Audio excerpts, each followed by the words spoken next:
Maroon is so fluffy. It has such a tender glow. Homosexuality was technically illegal in much of 1930s America. It was also banned in the code, using the euphemistic phrase, sex perversion. Oh, for heaven's sake! But that didn't mean gay and lesbian characters were absent from the screen. Don't forget, plenty of room in there. Oh, sir, here's where you need the room. Such a muscle. The 1930 production codes specifically prohibited sex perversion or any inference thereof. Oh, darn. Again, it didn't happen. They didn't prevent it. You saw in the early 30s, gay men in particular, used as a source of humor. Oh, you're smart, Mr. Skinner. You surely smart. Oh, Mr. Skinner.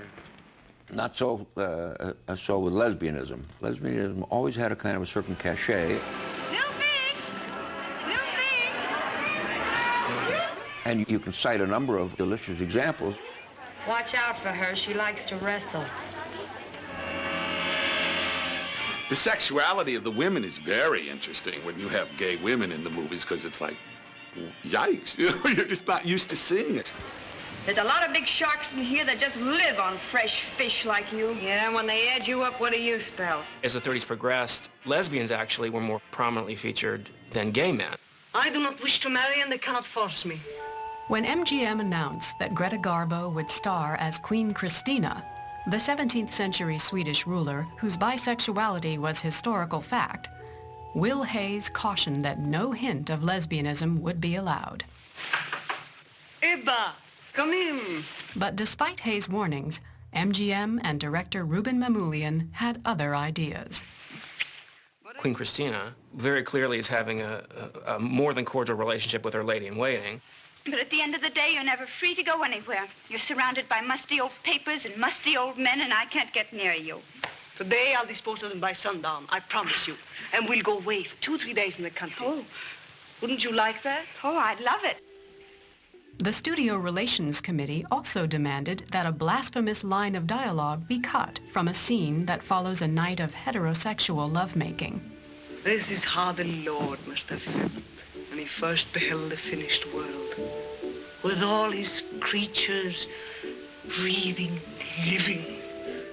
The dialogue and the entire erotically charged scene remained intact. I know that there was a lot of uproar about the morning after scene. The obvious implication was that they're in the afterglow of making love. And also, I think some Protestant publication thought it was wrong of her to be caressing bed knobs.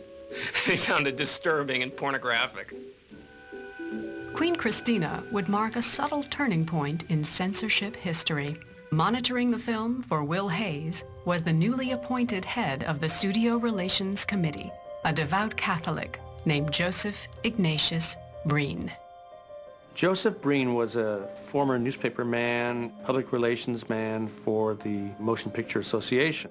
And he was brought in because Hayes needed kind of a spy. But Hayes didn't realize what he had done, which was to put a real zealot in there. He really believed that these people were sinful and they were corrupting America. We must be on the lookout for scenes or action or dialogue which are likely to give offense. The responsible men in this industry want no such pictures and will not allow these to be shown. Joseph Breen very much had a kind of Orthodox Catholic perspective and very much had a mission in Hollywood that he wished to advance the moral rules as well as the sexual limitations of the Catholic Church in Hollywood film. At first, studio suits dismissed Breen, just as they had his predecessors. When Breen demanded cuts in Queen Christina, MGM won approval for the film without changes by screening it for a jury of the MPPDA. The last word was given to a jury of Hollywood producers, and their last word almost always was to pass the film and let it get out and be seen by the public. What a country! 3 months after losing the battle over Queen Christina, Joseph Breen was broadsided by another blatant violation of the code in the Warner Brothers musical Wonder Bar. May I cut in? Why, certainly.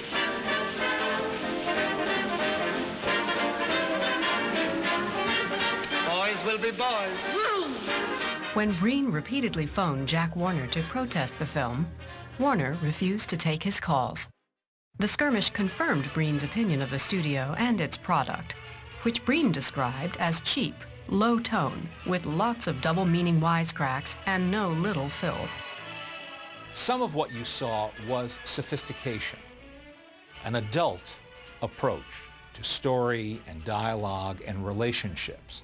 Some of it was racy, very obvious come-ons. Yeah, they got pretty faces, too. Warner Brothers did not like the production code and did not like the Studio Relations Committee, and they really did not like Joseph Breen. At one point, they referred to him as the Purity Squad. This is no time for sex. That's what you say. Yeah. Well, it's sex of one and half a dozen of another.